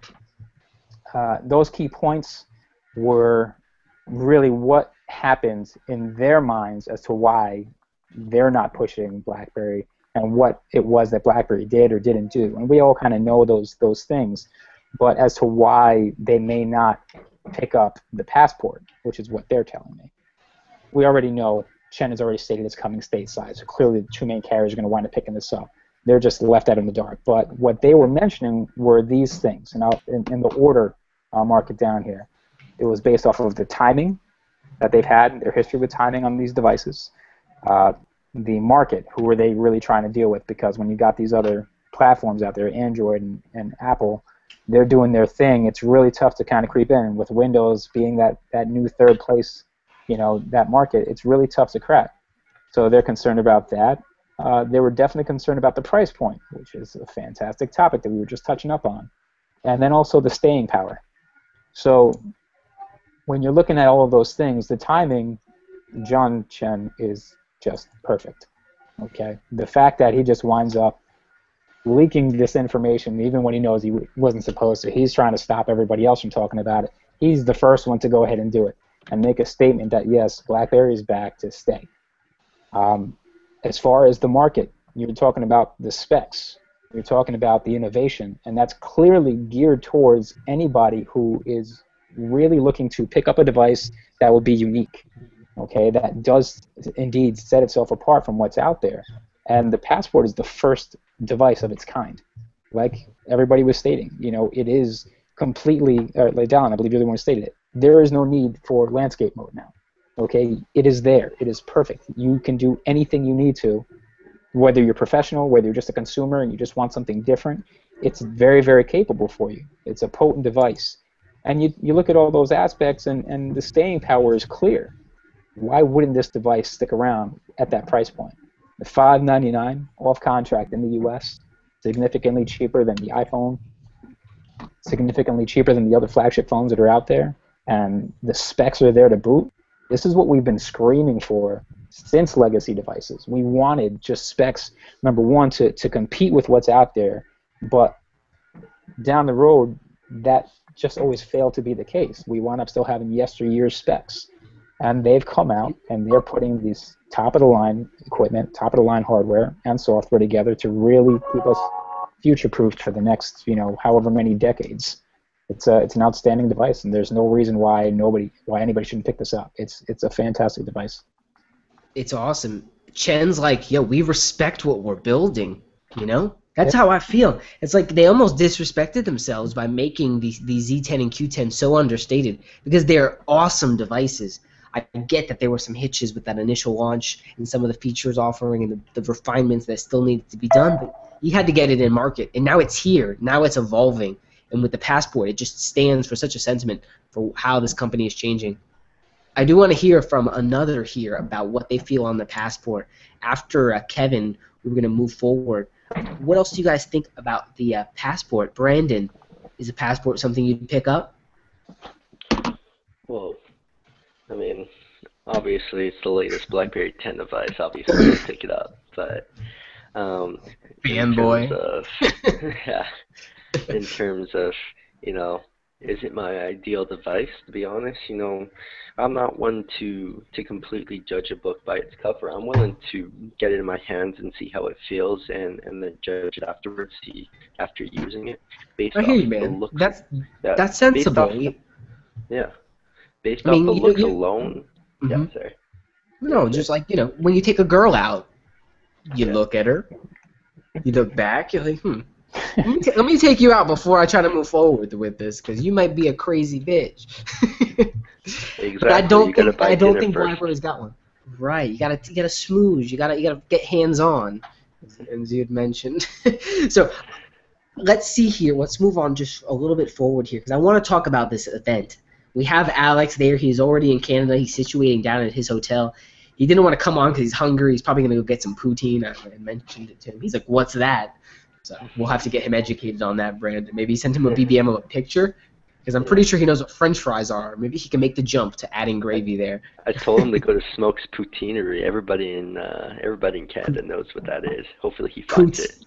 Poutineery? Is that a thing? Is that a word? It's like the Waffle House here in Florida. Yo, Waffle Houses are so ghetto, but so good. It's like that drunk late night, I need something, and there it is. So I can imagine what it does for you Canucks up there. No, I'm definitely excited about the Passport. I think, as well as we look toward what this launch is going to be actually offering, that Chen, as Kevin kind of mentioned, tossed the Passport out there, even when he wasn't supposed to kind of take the media attention away from some of the other things they've been working on. Let's talk about BlackBerry 10's killer app that is coming alongside the launch of this Passport, and that's Blend. I mean, we're talking about something that kind of makes Apple continuity look a little bit disambiguous in terms of how cross-platform and open it is. I'm really excited about Blend. I know Brandon is as well. Let's start with Brandon on the topic, and we'll kind of move across the board here. I want to hear from Darius, and I certainly want to hear from Jubei as well. Brandon, let's start it off. Let's talk about Blend and what we may be seeing at this event tomorrow. What we may be seeing with Blend is basically the best thing ever. No, just kidding. Well, it could be the best thing ever. It is to me. The basically, awesome sauce. Basically, it's going to give you the ability to reply to your BBMs, your text messages, your emails, and also check out, BBM channels, your tweets, your hub. Most of the things you have on your device, you'll be able to reply to them and receive them on a desktop or tablet. and it looks like it's going to include iPads and Android tablets, and it looks like it's going to be able to access your device and send or receive those messages through either your wireless network, Wi-Fi, or through attaching your device to another device using USB. So it's going to be really cool for people, especially in enterprise. Instead of having to constantly be on your device, texting away, looking, like you're not doing work, you actually have like a legit, system like on your desktop, so you can actually reply to emails and BBMs, much in the same way that at work you reply to emails anyways. It's a professional, communication system, BBM for enterprise users, and it should be treated as such. Wholeheartedly agree. With Blend as well, it's part of the BlackBerry service model where they offer something to the enterprise. It seems a lot with like EBBM and what they're doing there, that they have a subscription type model where you pay yearly for licenses, etc. So I can see them doing something similar with Blend. Chad, let's take off with what you have to say about the product and service offering. I definitely see this being something for consumers in your daily life. Do you see yourself using Blend and being able to, extend your experience across devices? Well, definitely. Especially currently, we have Bridge available. I use it with my playbook all the time. Yes, it feels a little bit limited, and a lot of the availability was disabled from the legacy devices. But honestly, I still use my playbook every day. I sync it. Right now, my device is connected to my playbook. My playbook's upstairs. My daughter's playing with it. But I still use it. And with Blend coming in with the ability to broaden the horizon of what is going to be available, it's just going to be insane. I'm looking forward to it as a consumer. I'm going to be using it daily. I'm looking forward to it. And it's just great to see them expanding on their kind of concept run of modular computing with Bridge. Dallin, I want to speak with you, and then let's move over to Darius, and we'll continue down the line because Blend is such an expansive little turning point for BlackBerry. What do you think, especially having a playbook and legacy device, what do you think Blend is going to be able to offer you with your Q10 and potentially future BlackBerry 10 devices? Well, so as the others have mentioned, it's just going to be a kind of a natural extension of the original Bridge functionality between legacy devices, between BB10 devices, and the playbook. But I think this is bigger than a lot of us realize, because one of these buzzwords that's been floating around for several years now in the tech, in tech circles is convergence. We hear that word a lot, convergence, where it's a seamless integration of mobile, desktop, and tablets into a single unified platform. Dallin, did you read my drafts? Because I literally have an article about it.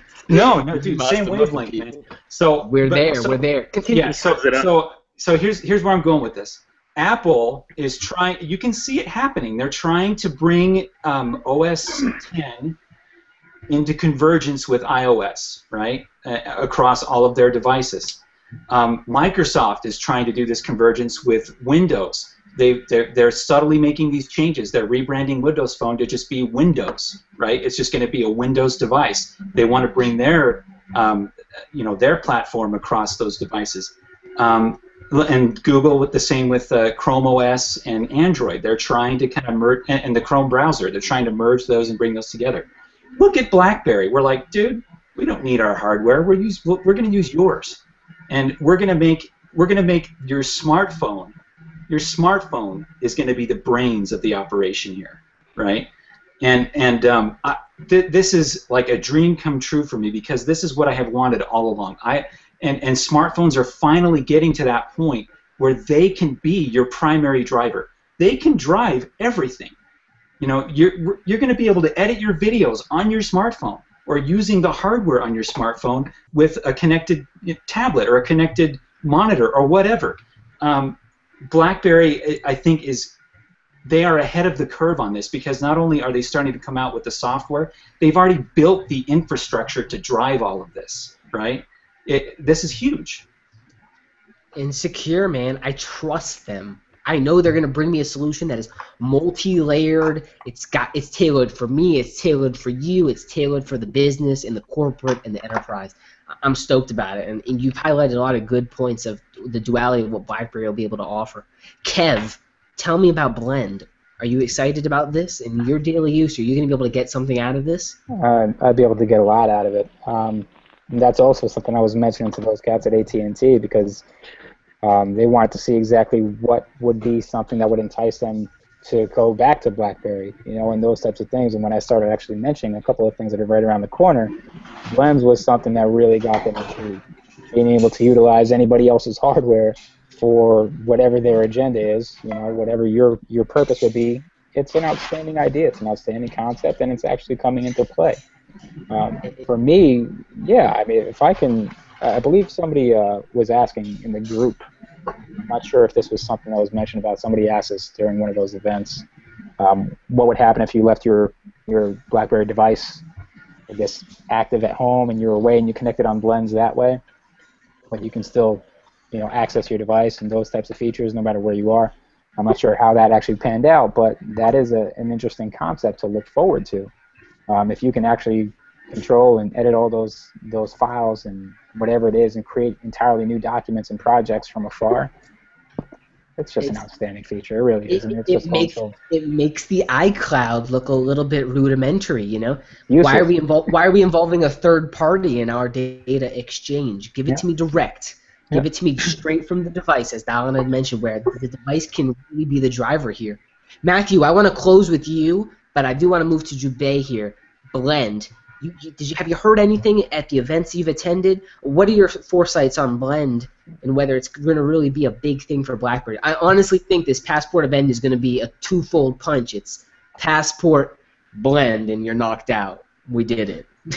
I think for as long as Blend has been in development, we've been hearing, relative rumors and speculation about Blend for as long as 2.5 years, I think. And I think one thing that Blend has on continuity, at least in Apple's case, is just the sheer volume it can cover and with what content you can cover. Sheer continuity can connect, you can view a web page of Safari and, you port it to your iPhone, your iPod, whatever you use it on. But continuity has its limitations. It doesn't do this for all apps. It only does this for certain things that people would want to use between devices. But with Blends, it's so much more open and encompassing, and I feel it can just do so much more with what it's offering. Be sure iOS 8 can bridge some functionality that that Blends can do, in terms of answering text messages from your computer and such. If you're in the case of a Mac. But those features aren't going to come until October. With Blends, we may get it tomorrow. And we'll have a month on that, and you can answer it from your PC, which is something you can't do with an iPhone. It's only Mac specific if you choose that route, unless you have an iPad. So it's gonna be super interesting, Matthew, as they bring this about. I mean, as you mentioned, there's such different products. Apple has its ecosystem that builds upon itself and really does create a great kind of unparalleled experience to that sense.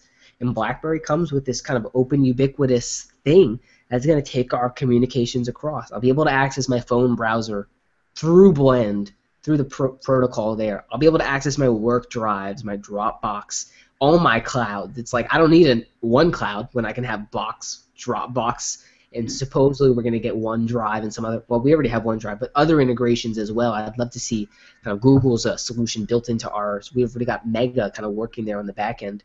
Just really cool things, as Matthew had mentioned, bringing it around where, as Dallin had also mentioned about this convergence between services and devices, where BlackBerry is kind of playing on an even playing field with everyone else and what they're trying to bring forward. Google as well is trying to bring all of these across, make Hangouts a staple kind of communication platform for them, and tie that into the OS as well. What I'm seeing... Yeah, go ahead, Ken. I just want to do you think that with Blends that what they may end up doing is giving you, I guess, simultaneous access to any of your BBIDs? So you can just draw information from any of these devices that you have and just bring it all forward. And if you actually have your BBID, let's say, for instance, linked to the playbook, and then you have it with your regular device at your handsets. Here's what I can say on it, Kev, and I'm going to just quote Dallin here. that this is bigger than what we know so far. I think this is going to be a service for them, and it's something that's going to grow and evolve as they move forward. I do want to hear what Jubei has to say on this, because I know this is something he'd be able to really value. Because again, who wants to pull out their phone while they're already in front of a computer?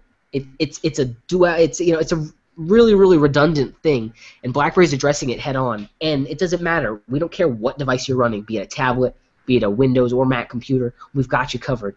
This is a cross-platform offering. It really kind of takes BlackBerry Link into the cloud, so to speak. And you're able to back up files and do all those things, your music, pictures. It's really cool kind of what they're building. Jubei, I'd like you to touch on it a little bit more to give us your perspective. Sorry, I was just BBMing with Lucas over at N4BB, making fun of how the winter is coming, and he loves being in Australia because of the weather. Anyway, so Dallin is correct. James, you are correct. Blend is the real big news here. Passport, step aside. It was a distraction. It was a distraction. Absolutely. Those are for the kids who get enamored by all the glittery lights and all the gimmicks. Blend is absolutely... Now, before I go in about that, you mentioned how the Google and Apple and Microsoft are building like these closed ecosystems. And Apple wrote the book on it. They created this idea where our products only work with our other products, and you lock people into this little Apple world. And Google picked up on that, and Microsoft did as well. And the paradigm is old. It's tired. People need something more innovative. People need something, as Dallin said, convergence. And Blend is such a remarkable development. They did such a great job of keeping it under wraps. And when the announcement comes, and when they make the announcement of its capabilities and its ability to work with everyone, every ecosystem, it really redefines what BlackBerry has been building. When we talk about Project Ion and the Internet of Things, when we talk about how BlackBerry is going to be the global fundamental structure where mobile communications take place on. And it's such a brilliant, it's such a necessary thing. When you think someone else would have done this already, but no, BlackBerry's at the leading cusp of these innovations. I am not surprised because, outside of marketing and some of the boneheaded moves they've done, they've always encompassed the intelligence of mobile evolution. And it doesn't surprise me that they're the first with it. Everyone else is creating apps and slapping these things here and there and trying to do this whole Me Too scenario with their whatever offerings they're having. And BlackBerry's opening up the world where everything now is interchangeable and everything works with everything, and they're going to be able to provide a service and devices and offerings that work with everything. It's absolutely brilliant. It's not a surprise that BlackBerry is introducing it ahead of anyone else. This goes along also with the thought that I lost earlier before, that BlackBerry, they move at a slower pace. I think everyone could agree that BlackBerry moves at a slower pace. But this is a caveat that comes with doing it right.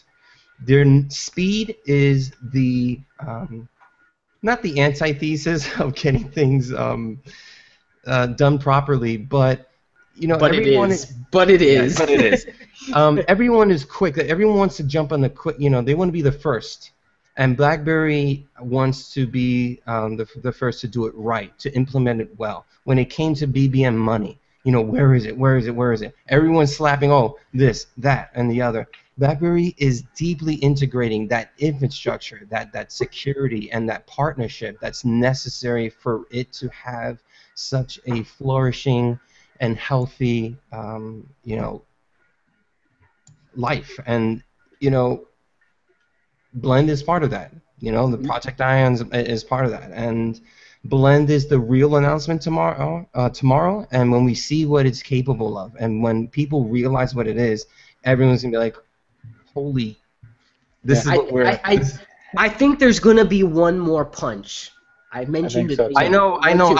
I've said this already, that there's going to be something else, and There's going to be an enterprise-based announcement. I feel it in my bones, guys. I've got no one's told me anything. I'm just saying, at this point, they got to highlight Project Ion with this launch. It's like, yes, device, yes, service. We've got those two covered. But now there's more. The platform is coming together.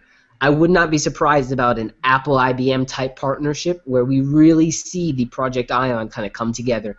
And we're bringing in the multiple facets of what they're doing and kind of pushing it forward and saying, this is the initial beginning of what we are launching. And again, putting that right before the earnings call is what's really going to bolster.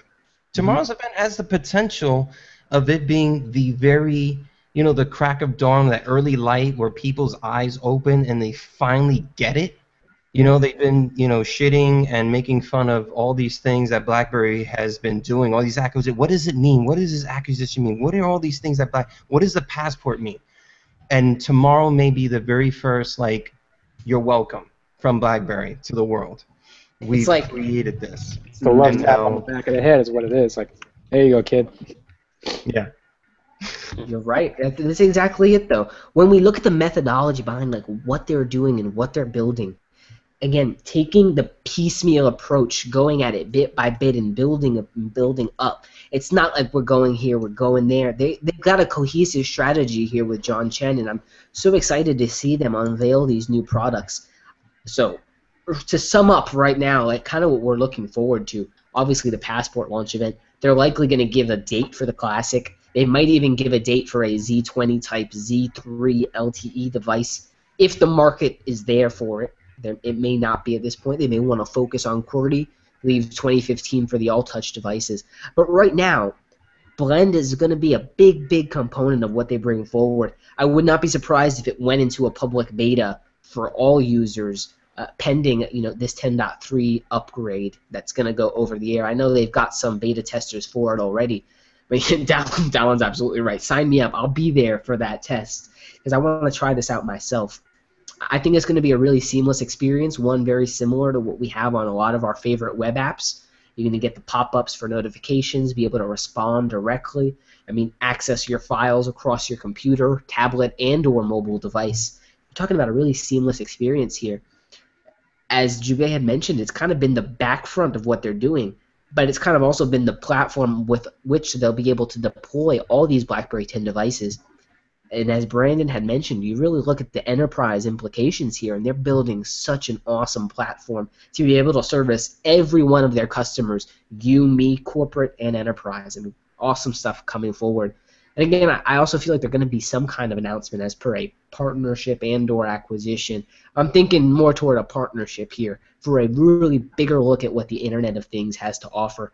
Any other surprises you guys may be expecting before we wrap up this Upstream cast? Brandon, what do you got for us? I don't know, man. I was thinking maybe if there is a hardware surprise, it might be like a dumb tablet to push blends into people's hands. But you know what? Before we move on, Brandon just killing it right now with these ideas. I'm telling you, if we look at what Blend is and what it's going to develop into in a very short amount of time, it's a desktop OS, quote unquote here, that rides another desktop OS to give you a mirrored and tailored experience. This is something they can update without having to update BlackBerry 10. It's a standalone app, just like BBM. So they can put it at its own pace and continue these innovations, refinements, bug fixes, etc., to really make sure it scales and grows as it's supposed to in the market. So as we look forward on this, I think what we're going to get from the event tomorrow is that BlackBerry is ready from all sides to address the market that exists today. We've got people who want big touchscreen devices. We're going to give them that with an awesome keyboard. We've got people who want extended services. We're going to give them that. And we've got people who are actually looking at privacy and security for their enterprise as one of the fundamental needs of where they're taking their enterprise mobility offerings. And BlackBerry will be there with BES 12. I expect a lot of dates to be announced where they're going to say, this you can expect here, this you can expect here.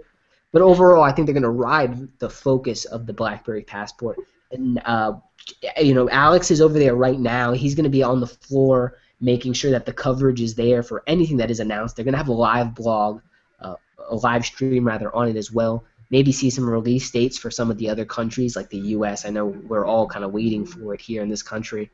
But overall, do you guys see any other excitements or surprises? Chad, what about you? And we'll move down the line here before we close it out. I know Matthew's dying to get in. Kind of like what Brandon said. I would like to see like maybe a Playbook 2.0, where you could actually dock in like a passport into the device, or just a newer upscale Playbook. Honestly, at the current Playbook, yeah, it wasn't successful, but I would like to see a little bit more success in the tablet market from BlackBerry. There's something they could do, and we talked about the Playbook and how to name it or what it could be in the future, but there's got to be something there. You've got such a brilliant partner with Foxconn who heads up all these all-touch devices at good price points. I mean, give me a Z3 LTE that's like 3 inches bigger. I'm sold. There we are. I definitely have it. Dallin, what about you? What are you thinking so far in terms of what could be announced tomorrow? Is there anything particular that you'd like to hear? Nothing that we haven't really mentioned before. The huge thing for me is Blend. I really think Blend is going to be in conjunction with the Passport. They're both going to be game changers. I have to disagree a little bit with my esteemed colleagues here on another BlackBerry tablet. The tablet market is pretty stagnant right now. It's saturated. Everybody who's bought a tablet or who's wanted to buy a tablet has a tablet. And I think Blend is BlackBerry's acknowledgement that, okay, people already have tablets. Let's just put our software on their tablets. So yeah. I can't see, to me it's redundant. Like, why would BlackBerry come out with its own tablet when they can just use tablets that people already have? They already have the tablet, just get them the software. They don't need to put more tablets in people's hands because people already have tablets. It's more. That means you got to get the device into those people's hands as well, and that's the trouble they're having right now. I think as per enterprise specifically, not necessarily consumer, but iPads are just everywhere. Matthew just bought one himself for the consumer side, but especially in enterprise, these iPads are prolific. I'd like to see them at least acknowledge that there's a place for it. And maybe it's not a tablet. Maybe it's something like the BerryFlow M1 Fuse that we designed. That's like a lab dock that can extend. Sure. Yeah, like a dumb tablet. A dumb tablet isn't actually got a lot of processing power. It's just some just a screen. Want a bigger screen, to see what's on their device. So their device is really the processing power, and it's just a dumb tablet for a bigger screen. Imagine like a $150, $200 dumb tablet that really does extend that experience over. It almost is what the Playbook wanted to be, at least for us on this side of the fence. Darius, come off mute and tell us what you think about Blend and whether this is something you want to see moving forward. Are you excited with what BlackBerry may offer? Are you expecting any surprises? What do you want to hear tomorrow? Yeah, I think the biggest surprise is going to be the availability of the devices in whatever they announce, specifically with the Passport, and then next with the Classic. I just hope. My biggest thing is I really don't want BlackBerry to, release the devices like they did the Z10 and the Q10. I really like them to release these devices alongside one another and give people options from the jump. Because it kind of hurts in the long run, because you have some people that want a Classic, the Passport gets out there, months later they settle with another device and they're just like, whatever, I don't even care for it. It's just like, think about when the Z10 and the Q10 launched. If they launched beside one another and people had an option from the jump, then it would have been fine. I think BlackBerry's 10 sales would have been way better than they were initially, but they didn't. So I think the surprise is going to be with the availability. I think Blend is definitely going to be announced and spoke upon. As far as its availability, I don't want to say it's going to happen right away, but I think any information that BlackBerry publicly puts out will satisfy, BlackBerry loyalists and people that are looking forward to the software. So, and like I said, we've beaten up Blend so much in the past on these podcasts. So we have. I try to leave it alone and just kind of wait for it, to be, sell it itself. So I think the big surprise is just going to be the availability. I think BlackBerry will kind of sneak on people and say, hey, it's actually going to be available on this date with all these carriers and so on and so forth. So I think people are going to be ultimately satisfied. I really think they are. To sum up what Darius has just said, he's saying these hoes are loyal, and we're the hoes. We're the BlackBerry hoes. I mean, I'm so excited for it. I mean, we've had some in in the BerryFlow group who have ventured over to some other devices just to try them out, quote unquote. It's like we're still here. We're still all about BlackBerry 10. I mean, Dallin's coming over because he's got to get on it. I just really love the passion that we all have for the brand. Kev, let me hear about anything that you'd expect from tomorrow. What is the overriding feeling and vibe that you want to get from this event? It's really probably twofold. I guess number one, I'd really be expecting. Number one, I think blends is a given, so I don't really consider that to be a surprise. I think it's a given. We've already been speaking about it forever and a day. It's not like it's just a big secret that we kind of know what's going on. Right. We heard about this last year in August. Exactly. Right. So, I mean, I think that the surprise that we may be hearing, if there even is one, I'd be leaning towards that all-touch device. That maybe the Passport was indeed a distraction. The Classic is a distraction. These things are all just there. Because John Chen is pretty crafty. Let's give him some credit there. He knows how to sidestep. If he drops a high-end all-touch, I'm through. Exactly. And so if you think about that, we already know there's a 64-bit device that's out there right now. So now we have to wind up really trying to gear in and rein in that passion for these devices. But I think if it's not that all-touch device, then I think it would have to be something like some kind of an update for the playbook, because we have these devices. We have that tablet already. It's not like we have to go out and go pick up an iPad now just to try to accommodate blends. If they give a small update to the playbook itself, that's going to appease a lot of fans, especially those diehard loyals. All 3 million of them. Hey, we're out there, But the fact is that it's incapable of doing it right now with this, this pretty poor software that's on it at this moment. So it's either a device or it's going to wind up being something to do with the playbook to be able to utilize blends. If he brings the playbook back from the dead, I'm through. I'd be pretty ecstatic about it. What balls? That'd be like, Apple's invalidating tablets they sold last year, but we are reviving tablets from 3 years ago. Even the iPads from 3 years ago, right? So it's going to use blend. So right. And that's the thing. Honestly, about availability for blend, I'm honestly thinking that it's going to be the latest gen. So iOS 7, iOS 8, the latest version of Windows 8, the latest version of Mavericks and/or Yosemite. So I'm thinking they're going to keep it pretty, latest generation as terms of where they're going to take blends with KitKat. The latest. What is the latest? 4.4 in iOS 8. I think that's where they're going to target, at least for the initial launch. And it'll grow, just like BBM, where it hit the majority of devices first and then kind of grew out to adopt to other later versions of those OSs. Still just super excited to see what BlackBerry's going to offer. I mean, it's 10 right now, and this thing's going to go live at 9. We're talking 8 hours here, guys. I'm super stoked for it. We'll be having a good live blog on the whole event. But I do want to move on to Matthew, and then we'll close with Jubei. Matthew, any surprises you expect? Do you think BlackBerry's going to buy Apple or something like that? If they somehow manage to pull upwards of $500 billion out there, sure. No, what I'm expecting is I expect a live stream that doesn't crash every 5 minutes like it did with Apple. It's plus. I'm also expecting, Passport's an obvious given. I don't expect a playbook too often. I agree with Dallin's point that everyone has a tablet at this point. So, blends, I would say, is probably a given as well, considering it's already leaked on BlackBerry World.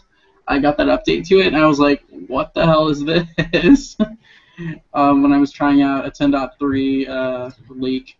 So it kind of confused me. And I did try it. It's even showing up on 10.2.1. It's like, it's coming. Yeah, I was kind of surprised, but the one big thing I would be surprised that I'm quietly, hopefully expecting is they do a classic launch date.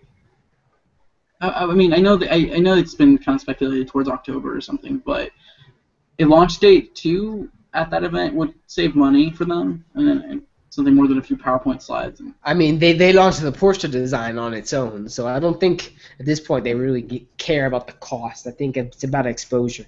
I expect November a classic launch, but I think they'll give that date to us tomorrow.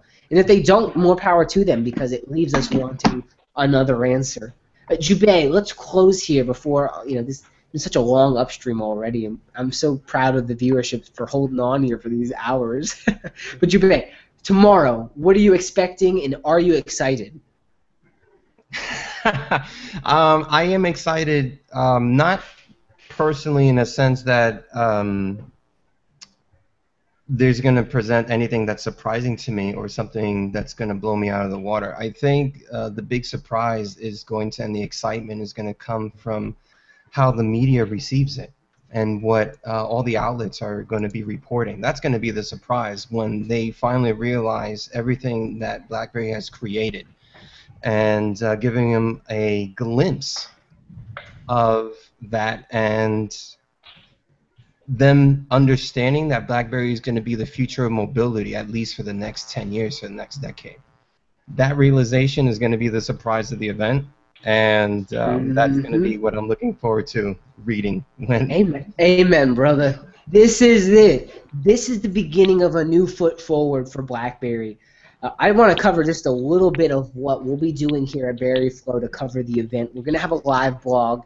Alex is over in Toronto. We could not make it into London. That's likely where Chen and a lot of the other upper management is going to be. So keep your eyes on London. Any UK following that you have, just keep an eye on them. They're definitely going to be putting some stuff out there. Jubei just makes a great point that the forward-looking where we are with the Passport and where BlackBerry is right now is such a powerful point. They really can start writing their history as the future of mobility. And we talk about the platform underneath all of that with QNX and their data infrastructure. Just a massive opportunity for Chen to kind of take hold of.